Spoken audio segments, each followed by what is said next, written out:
Hello students, welcome to Geeta's biology. और आज के क्रैक द टफेस्ट सीरीज में जिस टॉपिक पे हम बात करने वाले हैं वो है डीएनए रिप्लिकेशन। अगर आपको डीएनए रिप्लिकेशन समझने में प्रॉब्लम आ रही है, अगर आपको उसके एंजाइम समझने में प्रॉब्लम आ रही है, अगर आपको न्यूक्लियोसाइड क्या होता है, न्यूक्लियोटाइड क्या होता है, डीएनए प्राइमर क्या होता है, आरएनए प्राइमर क्या होता है, हेलिकेस क्या होता है, ओकाज़ाकी फ्रैगमेंट्स क्या होते हैं, अगर ये समझने में प्रॉब्लम आ रही है तो आई गारंटी यू कि इस लेक्चर खत्म होते होते आपके सारे प्रॉब्लम्स चले जाएंगे। आपका जितना भी कंफ्यूजन था वो दूर हो जाएगा। अभी हम पहले समझते हैं कि what is DNA replication. DNA replication is nothing but process in which DNA duplicates itself, यानी कि डीएनए क्या करेगा, अपना नंबर बढ़ाएगा। एक डीएनए जो फॉर्म होता है उसे डिवाइड होकर वो क्या करेंगे, 2 डीएनए फॉर्म करेंगे। ओके, इस प्रोसेस को हम क्या कहते हैं, डीएनए डुप्लीकेशन। ये क्या करता है, forms 2 identical copies of parental DNA. जैसे मैंने आपको कहा कि एक ही डीएनए से 2 डीएनए फॉर्म होंगे जो क्या होंगे, पेरेंटल डीएनए से मैच करेंगे। ये कब होता है, occurs during S phase of interphase. हम सबको पता है कि इंटरफेज क्या है, 3 फेजेस में डिवाइडेड है, एक G1 फेज, एक S फेज और एक G2 फेज। तो इस S फेज में क्या होता है, डीएनए रिप्लिकेशन होता है। तो कैसे होता है, ये सेमी कंजर्वेटिव मॉडल से होता है। तो हम पहले समझते हैं कि सेमी कंजर्वेटिव इसका मतलब क्या हुआ। कंजर्वेटिव मतलब आपने बहुत बार सुना होगा कि कंजर्वेटिव है, कंजर्व है। कंजर्व है मतलब हमने संभाल के रखा हुआ है। हिंदी में हम उसे क्या बोलते हैं कि संभाल के रखा हुआ है। उसे हम कहते हैं कि मैंने कंजर्व किया है, मैंने हमारे जो भी कल्चर है मैंने उसे कंजर्व किया है, यानी कि हमारा कल्चर हमने संभाल के रखा हुआ है। तो इसका डीएनए से क्या रिश्ता है या डीएनए से इसका क्या कनेक्शन है, तो अगर आप देख सकते हो तो ये हमारा पेरेंटल डीएनए है। जितना बड़ा आपको ये दिख रहा है ये पेरेंटल डीएनए है। यहाँ से उसके ऑफस्प्रिंग से या उसके डीएनए में एक डीएनए पास ऑन हो रहा है, यानी कि ये डीएनए एक डीएनए के पास जा रहा है और ये एक अलग ऑफस्प्रिंग के पास जा रहा है। तो ये क्या हो रहा है, कंजर्व हो रहा है। ये अपना जो है वो संभाल के जिसने रखा हुआ तो वो आगे अपने बच्चे को पास ऑन कर रहा है। तो ये क्या हुआ, कंजर्व हुआ। और ये सेमी क्यों है, अगेन सेमी क्यों है, क्योंकि सिर्फ हाफ ही जा रहा है। ऐसा नहीं है कि पूरा का पूरा डीएनए जा रहा है। ये जो आपको दिख रहा है ये वॉयलेट कलर का, ये वॉयलेट कलर का उन्होंने खुद बेबी ने या खुद उसके ऑफस्प्रिंग ने तैयार किया हुआ है। ऐसा नहीं है कि उसे सब कुछ अपने पेरेंट्स से मिल रहा है, उसकी बॉडी को खुद तैयार करना पड़ रहा है, इसलिए उसे क्या बोला जाता है, सेमी। जैसे हम बोलते हैं ना सेमी इंग्लिश, जिसमें सिर्फ साइंस और मैथ्स जो है सब्जेक्ट्स वो इंग्लिश में पढ़ाए जाते हैं और बाकी के जितने भी सब्जेक्ट्स हैं वो उनकी रीजनल लैंग्वेज में पढ़ाए जाते हैं। वैसे सेमी यहाँ पे क्या हुआ, सिर्फ आधा अधूरा ही जा रहा है, यानी कि एक स्ट्रैंड ही जा रहा है, बाकी का अलग स्ट्रैंड वो ऑफस्प्रिंग को खुद ब खुद तैयार करना पड़ रहा है। इसलिए हम क्या बोलेंगे, इसे सेमी कंजर्वेटिव बोलेंगे। ये किसने दिया था, ये वॉटसन एंड क्रिक ने दिया था, जिन्होंने ये डीएस का जो स्ट्रक्चर आप देख रहे हो ना, ये खुद वॉटसन एंड क्रिक ने ही दिया है। इससे क्या फॉर्म होगा, एक न्यू पेरेंटल स्ट्रैंड फॉर्म होगा और एक न्यू स्ट्रैंड जो क्या है, पेरेंटल स्ट्रैंड से बहुत अलग है, जो खुद उसने ऑफस्प्रिंग ने तैयार किया हुआ वो फॉर्म होगा। आगे ये इस क्यों होता है, क्योंकि ये जेनेटिक स्टेबिलिटी मेंटेन करता है। अगर पूरा का पूरा डीएनए उसके बच्चे को जा रहा है तो जो भी खामियां उस पेरेंट में थी वो वापस उसके बच्चे में चली जाएंगी, प्लस कोई वेरिएंस ही नहीं रहेगा ना।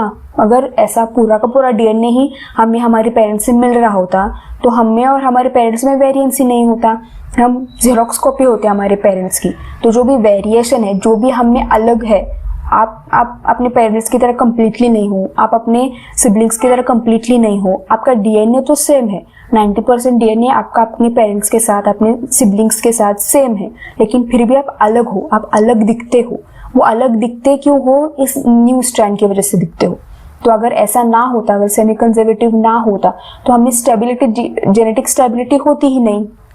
जो जेनेटिक प्रॉब्लम्स हमारे पेरेंट्स में है वो वैसे के वैसे हम में आ जाते, और जिसकी वजह से क्या होता, जो स्टेबिलिटी जीन्स में होनी चाहिए वो स्टेबिलिटी नहीं रहती। आई होप आपको यहाँ तक समझ में आ गया होगा। हम आगे बढ़ते हैं। आगे डीएनए रिप्लिकेशन का पहला स्टेप क्या है, एक्टिवेशन ऑफ न्यूक्लियोटाइड्स। ये जो न्यूक्लियोटाइड्स आपको दिख रहे हैं, हमें उन्हें क्या करना है, एक्टिवेट करना है। एक्टिवेट किस लिए, ताकि वो प्रोसेस को आगे ले चले। ये जो आप देख रहे हैं ये एक्टिवेटेड नहीं है। अगर ये हमेशा एक्टिवेटेड होंगे तो जब डीएनए रिप्लिकेशन की जरूरत नहीं है, जैसे मैंने आपको कहा कि पूरे सेल साइकिल में सिर्फ एस फेज में ही क्या होता है, डीएनए रिप्लिकेशन होता है। अगर ये हमेशा ही एक्टिवेटेड रहेंगे तो जब जरूरत नहीं है तभी भी ये डीएनए फॉर्म करेंगे। G1 फेज में, G फेज में, M फेज में जब डीएनए रिप्लिकेशन नहीं हो रहा है तभी इनका एक्टिवेटेड होना जरूरी नहीं है ना, ये सिर्फ हमें S फेज में ही एक्टिवेटेड चाहिए। तो सिर्फ S फेज में ही क्या होता है, इनका एक्टिवेशन होता है, जिसके वजह से क्या होता है, एनर्जी कंजर्व होती है। जो भी हमारी सेल है वो अपनी एनर्जी क्या करती है, संभाल के रखती है। क्यों रखती है, कैसे रखती है, हम आगे देखेंगे। अभी एक्टिवेशन कैसे होगा, बाय एटीपी। इसलिए मैंने आपको कहा कि सिर्फ एस फेज में ही होता है, क्योंकि एटीपी यहाँ पे खर्च हो रहा है। जो हमारी एनर्जी करेंसी है वो यहाँ पे खर्च हो रही है।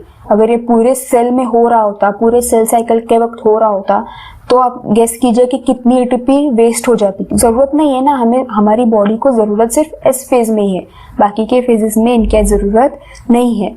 तो एटीपी क्यों वेस्ट करना फालतू में, इसलिए सिर्फ और सिर्फ एस फेज में एक्टिवेशन होता है। और कौन सा एंजाइम हेल्प करता है, फॉस्फोराइलेस एंजाइम हेल्प करता है। ये आपको नीट में आ सकता है। कैसे किया जाता है, आप देखो यहाँ पे सिर्फ एक फॉस्फेट है, ओके, तो ये क्या है, इनएक्टिव स्टेट में है। यहाँ पे 2 फॉस्फेट ऐड हो जाते हैं। कौन ऐड करता है, एटीपी, एडिनोसिन ट्राई फॉस्फेट। यहाँ पे जो 3 फॉस्फेट आपको दिख रहे हैं, यहाँ से ये 2 फॉस्फेट क्या हो जाएंगे, यहाँ पे जुड़ जाएंगे और क्या फॉर्म करेंगे, एडिनोसिन या फिर डिऑक्सीराइबोज ट्राइफॉस्फेट। जो एक फॉस्फेट था उसने क्या किया, इन दोनों फॉस्फेट के साथ बॉन्ड फॉर्म कर लिया। तो यहाँ पे बेस है, बेस में ही क्या होता है, एडेनिन, ग्वानिन, साइटोसिन, थाइमिडिन। तो यहाँ पे जो फॉर्म होगा वो क्या होगा, डिऑक्सीराइबोज न्यूक्लिक एडिनोसिन, गोनोसिन, साइटोसिन या फिर थाइमिडिन ट्राइफॉस्फेट, डिपेंडिंग अपॉन कौन सा न्यूक्लियोटाइड प्रेजेंट है। आई होप आपको समझ में आ गया होगा।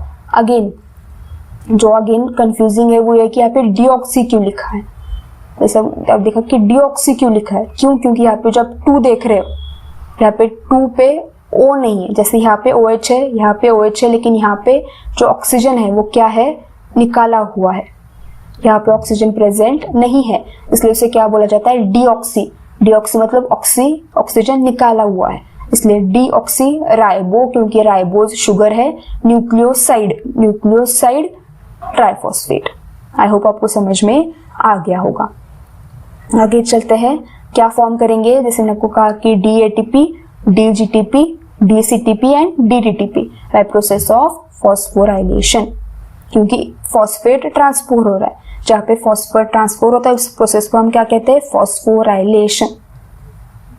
Again origin of replication. Origin of replication यानी कि जहां से रिप्लिकेशन स्टार्ट होगा।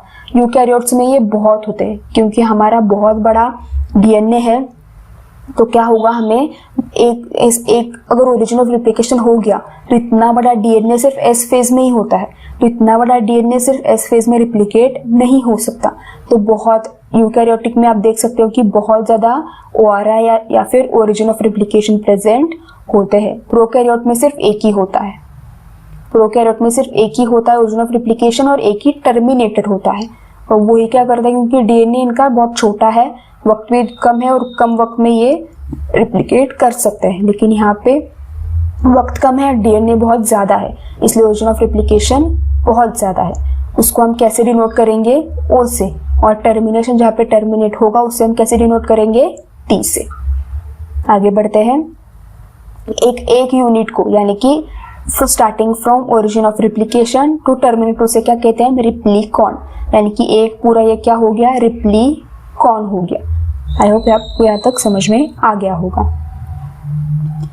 एक रिप्लिकॉन कहाँ पे होता है, प्रोकैरियोट्स में होता है, और यूकैरियोट्स में बहुत ज्यादा होते हैं। अगेन क्योंकि इनका डीएनए क्या है, बहुत बड़ा है, इनका डीएनए छोटा है। अनवाइंडिंग ऑफ डीएनए यानी कि अब आपने पहले क्या पढ़ लिया, हमने न्यूक्लियोटाइड्स को एक्टिवेट कर दिया, ओरिजिन ऑफ रिप्लिकेशन समझ लिया, वहां से अनवाइंड करना पड़ेगा ना। ये जो हमारा डीएनए है, इसको फॉर एग्जांपल यहाँ पे मेरा क्या है, ओरिजिन ऑफ रिप्लिकेशन है, तो मुझे यहाँ पे अनवाइंड करना पड़ेगा ना, ताकि यहाँ से एक नया स्ट्रैंड फॉर्म होना स्टार्ट हो जाए। तो वो अनवाइंडिंग कौन करेगा, या फिर यहाँ पे जो डीएनए बॉन्ड्स थे पहले से उनको ब्रेक करना पड़ेगा। वो ब्रेक कौन करेगा, हेलिकेज करेगा। हेलिकेज को हम क्या कहते हैं, मॉलिक्यूलर सीजर बोलते हैं, क्योंकि ये क्या कर रहा है, यहाँ पे आप देख सकते हो कि ये जो पहले हाइड्रोजन बॉन्ड्स थे, हेलिकेज ने क्या कर दिया, उन्हें ब्रेक कर दिया और उन्हें सिंगल स्ट्रैंड में कन्वर्ट कर दिया। तो ये क्या था, ORI था, ओरिजिन ऑफ रिप्लिकेशन था, और हेलिकेज ने क्या कर दिया, इनका बॉन्ड ब्रेक कर दिया, इसलिए इसे क्या कहते हैं, मॉलिक्यूलर सीजर कहते हैं। ये क्या ब्रेक कर रहा है, हाइड्रोजन बॉन्ड ब्रेक कर रहा है जो 2 स्ट्रैंड्स में प्रेजेंट था। अगेन इसके वजह से क्या होगा, एक वाई शेप्ड रेप्लिकेशन फॉर्म तैयार होगा। ये क्या होता है, कैसे होता है, हम आगे पढ़ेंगे। और एक पॉइंट है इसमें, यह है कि SSB प्रोटीन्स, अगेन जैसे मैंने आपको कहा कि यहाँ पे हाइड्रोजन बॉन्ड है, यहाँ पे हाइड्रोजन बॉन्ड फॉर्म हो रहा है, तो इनमें ऑब्वियसली क्या होगा, नेचुरली अफेक्शन होगा। ये दोनों वापस भी जुड़ सकते हैं ना, हेलिकेज ने ब्रेक करके आगे चला गया, लेकिन इनमें नेचुरल एफिनिटी होती है, तो ये बॉन्ड फॉर्म कर सकते हैं, और हम नहीं चाहते कि ये बॉन्ड फॉर्म हो। अगर इनमें बॉन्ड फॉर्म नहीं हुआ तो ही नया स्ट्रैंड तैयार होगा। तो हम क्या करेंगे, यहाँ पे SSB लगाया जाता है, यानी कि सिंगल स्ट्रैंडेड बाइंडिंग प्रोटीन। ये क्या करते हैं, इनके सारी एक्टिवेशन साइट्स को मास्क करते हैं, यानी जहाँ पे भी एफिनिटी आ रही थी उस एफिनिटी के रीजन को ये क्या करेंगे, उसे मास्क करेंगे, जिसकी वजह से क्या होगा, इनमें एफिनिटी जो थी वो नहीं रहेगी, और ये दोनों के दोनों सिंगल स्ट्रैंडेड ही रहे जब तक नया स्ट्रैंड फॉर्म नहीं होता। ये क्या करेंगे, प्रिवेंट रीजॉइनिंग करेंगे। आई होप आपको यहाँ तक समझ में आ गया होगा। इसके बाद ये वाई शेप स्ट्रक्चर को हम क्या कहते हैं, रिप्लिकेशन फॉर्क कहते हैं। अगेन अगर आप देखो तो यहाँ से ये निकलता जा रहा है, यानी कि ये पूरा DNA है हमारा, और यहाँ से क्या हुआ है, पूरा खुल गया है, जिसके वजह से क्या होता है, यहाँ पे ऑब्वियसली प्रेशर आना स्टार्ट हो जाएगा। अगर आप देखो, आपने 2 क्या किए हैं, दुपट्टे लिए हैं, या आपने 2 ऐसे वायर्स लिए हैं, आप उन्हें टर्न कर रहे हो, जिसकी वजह से, और आपने एकदम उसे छोड़ दिया, और जहाँ से आपने छोड़ा है वहां से तो प्रेशर यहाँ से रिलीज हो जाएगा, लेकिन क्या हो जाएगा, यहाँ पे प्रेशर बढ़ जाएगा, जिसकी वजह से क्या हो सकता है, यहाँ पे DNA हमारा ब्रेक हो सकता है। जो कौन करता है, तो ये हमें रिलीव करना पड़ेगा प्रेशर। जो ये प्रेशर रिलीव कौन करेगा, DNA गायरेज या टॉपोइसोमरेज। आई होप आपको पता चल गया होगा। आप इस डायग्राम से भी देख सकते हो, यहाँ से प्रेशर जो है वो रिलीज हो चुका है, यहाँ पे प्रेशर प्रेजेंट नहीं है, लेकिन इसके वजह से यहाँ पे जो उनका DNA है, जो अगेन डबल स्टैंडर्ड है, जो बाइंडेड है, उसकी वजह से क्या हो जाएगा, इस पे प्रेशर आना स्टार्ट हो जाएगा। और अगर यहाँ पे अगर कुछ ब्रेक हुआ तो पूरा DNA हमारा बर्बाद हो जाएगा अगेन। तो ये ना हो, इसलिए इसे रिलीफ कौन करेगा, यहाँ का प्रेशर, वो है DNA गायरेज। आई होप आपको यहाँ तक समझ में आ गया होगा। अभी सिंथेसिस ऑफ न्यू स्ट्रैंड, अभी हमने पहले क्या किया था, एक्टिवेशन किया था, उसके बाद हमने क्या किया, ORI देखा, उसके बाद हमने क्या किया कि हमने जो भी हेलिकेज था उससे हमने उसका ORI रीजन खुला कर दिया, उसे सिंगल स्ट्रैंडेड DNA में कन्वर्ट कर दिया। अब हम क्या करेंगे, उससे अभी नया स्ट्रैंड फॉर्म करेंगे। तो जो भी ओल्ड स्ट्रैंड था वो क्या रहेगा, अभी टेम्पलेट रहेगा, यानी कि वो एक, जैसे हम कहते हैं ना कि इस डिजाइन में चाहिए, तो ये डिजाइन है हमारा, तो हमारा डिजाइन हो गया टेम्पलेट। तो उस DNA को पता चलता है कि उसे इस डिजाइन में फॉर्म करना है। जैसे अभी ये है, ये क्या है, ये दोनों, ये टेम्पलेट है, ये टेम्पलेट है, जिसकी वजह से अब ये जो फॉर्म हो रहा है उसे एक आइडिया आ जाता है कि उसे कैसे और क्या फॉर्म करना है। अगेन, और सबसे पहले क्या होता है, यहाँ पे RNA प्राइमर स्टार्ट होता है। क्यों? क्योंकि जो हमारा DNA पॉलीमरेज है, DNA पॉलीमरेज जो हमने देखा था,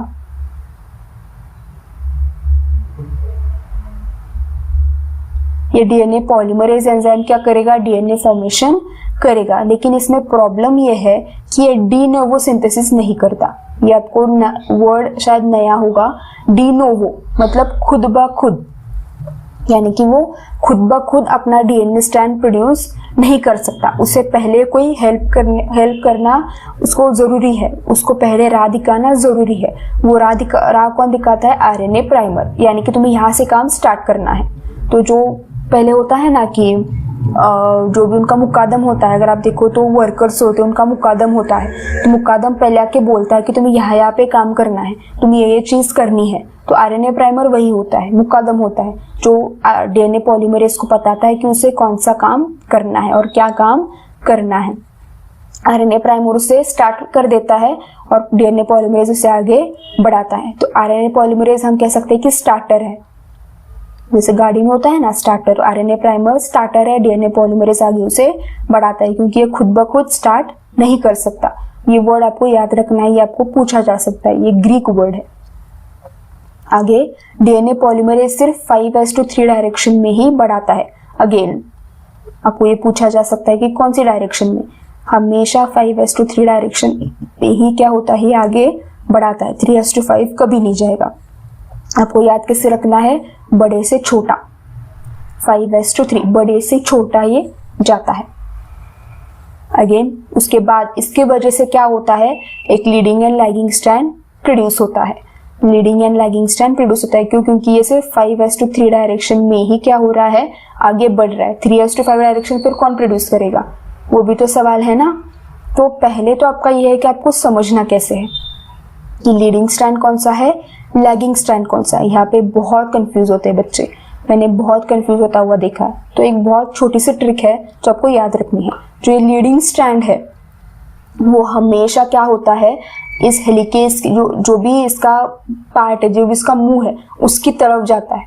यानी कि लीडिंग स्ट्रैंड हमेशा क्या होगा, इसके माउथ की तरफ उसका डायरेक्शन होगा, और लैगिंग स्ट्रैंड हमेशा इससे दूर भागेगा। यानी कि जो भी ओपनिंग है उस ओपनिंग की तरफ कौन जाएगा, लीडिंग स्ट्रैंड जाएगा, और उस ओपनिंग से दूर कौन भागेगा, लैगिंग स्ट्रैंड भागेगा। अगर आपको ऐसा क्वेश्चन पूछा जाए, बोर्ड्स में पूछा जाए या नीट में पूछा जाए, अगर आपको कहा जाए कि बताओ लीडिंग स्ट्रैंड कौन सा है, लैगिंग स्ट्रैंड कौन सा है, तो आप क्या कर सकते हो, आप सिंपली इस डायरेक्शन से बता सकते हो। लीडिंग स्ट्रैंड जो इस माउथ की तरफ जा रहा है, लैगिंग स्ट्रैंड इससे दूर भाग रहा है। अगेन लीडिंग स्ट्रैंड मतलब क्या, कंटिन्यूस, क्योंकि ये 5:3 फॉर्म हो रहा है, तो एक कंटिन्यूस फॉर्म हो रहा है। एक बार इसने आरएनए इसको क्या कर दिया, स्टार्ट करके दे दिया, तो अपने आप फॉर्म होना स्टार्ट करेगा। लेकिन लैगिंग स्ट्रैंड क्या होता है, क्योंकि ये अलग दिशा में जा रहा है, उल्टा जा रहा है, तो ये पूरा फॉर्म नहीं हो सकता। और ऐसा क्यों हो रहा है, क्योंकि ये क्या है, हम 5:3 यहाँ से फॉर्म हो रहा है, यहाँ से फॉर्म नहीं हो रहा। तो ये अपनी क्या होता है, ऐसे छोटे छोटे सेगमेंट्स में फॉर्म होता है। तो इन छोटे सेगमेंट्स को क्या कहते हैं, ओकाज़ाकी फ्रेगमेंट्स। ये हमेशा क्या होगा, लैगिंग स्ट्रैंड पे ही फॉर्म होगा। इन्हें फिर कौन जोड़ता है, डीएनए लाइगेज। तो आप देख सकते हो कि आपको बार बार यहाँ पे आरएनए प्राइमर दिख रहा है। क्यों दिख रहा है, क्योंकि ये बार बार गाड़ी अटक जाती है, थोड़ा सा काम करती है, फिर गाड़ी अटक जाती है, फिर स्टार्टर लगाना पड़ता है, फिर गाड़ी अटक जाती है, फिर स्टार्टर लगाना पड़ता है। आप ऐसे याद रख सकते हो। लीडिंग स्ट्रैंड में एक बार जो आपने स्टार्टर लगाया, फिर जब तक आपका डेस्टिनेशन कंप्लीट नहीं होता ये गाड़ी चलती ही रहेगी। ये थोड़ी सी क्या है, पुरानी गाड़ी है, जो उसे बार बार स्टार्टर लगाना पड़ रहा है। आई होप आपको समझ में आ गया होगा। लीडिंग लाइडिंग स्ट्रैंड में आपको कंफ्यूजन अभी नहीं होगा। आगे जो अभी है वो है मैच्योरेशन एंड फाइनल प्रोडक्ट। अभी हमारा क्या हो गया, हम पूरा डीएनए फॉर्म हो गया है। अब हमें क्या करना है, ये आरएनए प्राइमर्स जो थे वो हमें निकालने हैं, क्योंकि डीएनए में आरएनए अगेन जो नेक्स्ट जनरेशन में अगर यही आरएनए चला गया तो प्रॉब्लम हो जाएगी ना। तो ये आरएनए प्राइमर्स तो निकालने पड़ेंगे।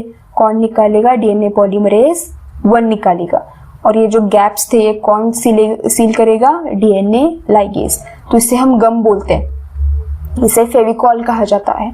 सीजर किसे कहा जाता है, हेलिकेज को। डीएनए लाइगेज को क्या कहा जाता है, फेविकॉल कहा जाता है। क्यों, क्योंकि ये गैप्स को सील कर रहा है, दो फटी हुई चीजों को क्या कर रहा है, जोड़ रहा है। आरएनए प्राइमर को कौन निकालता है, डीएनए पॉलीमरेज 1, और ऐसा पूरा नया स्ट्रैंड फॉर्म हो जाता है।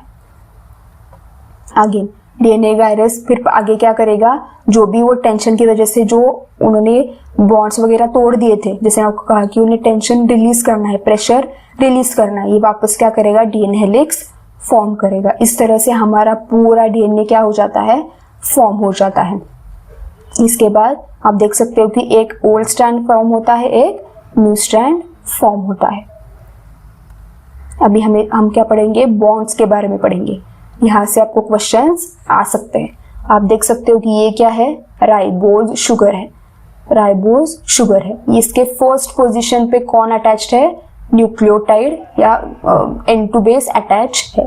तो इसको हम क्या बोलते हैं, जो शुगर को और इन सबको अटैच कर रही है उसे हम क्या कहते हैं, ग्लाइकोसाइडिक बॉन्ड। इसको हम क्या कहेंगे, ग्लाइकोसाइडिक बॉन्ड।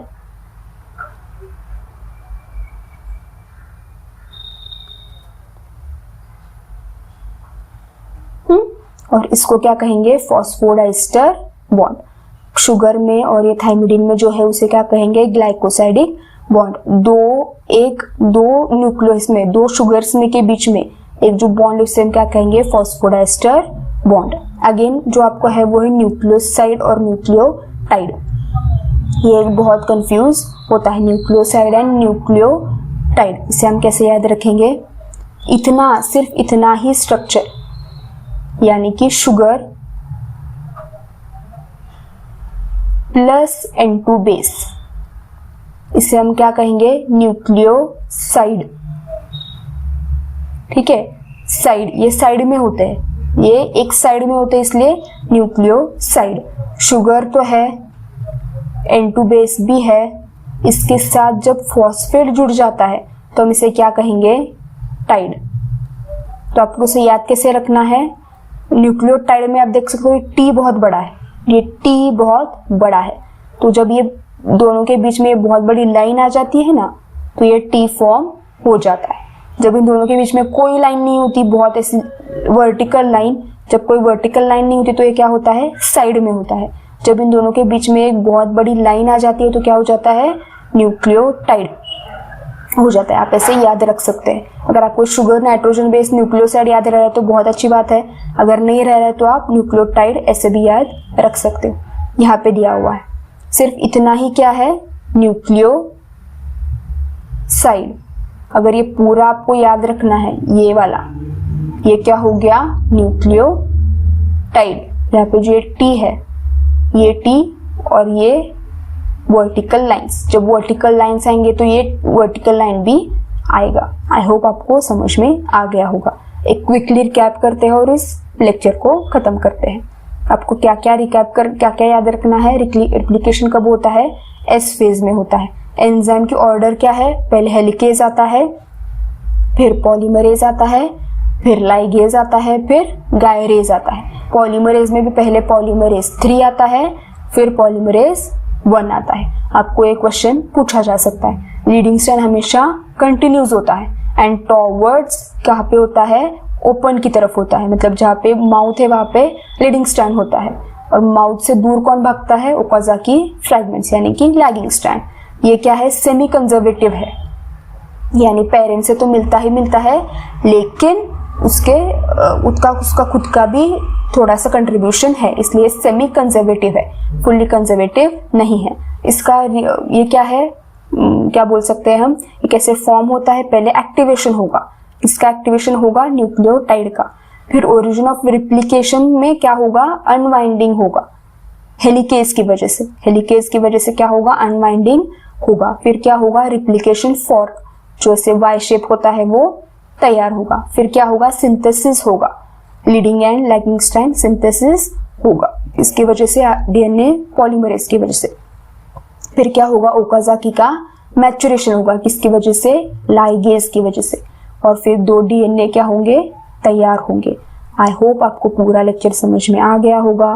कोई भी प्रॉब्लम हो, कोई भी परेशानी हो, कोई भी डाउट हो तो आप मुझे कमेंट सेक्शन में पूछ सकते हैं, उसका जवाब देने की मैं जरूर कोशिश करूंगी। Thank you.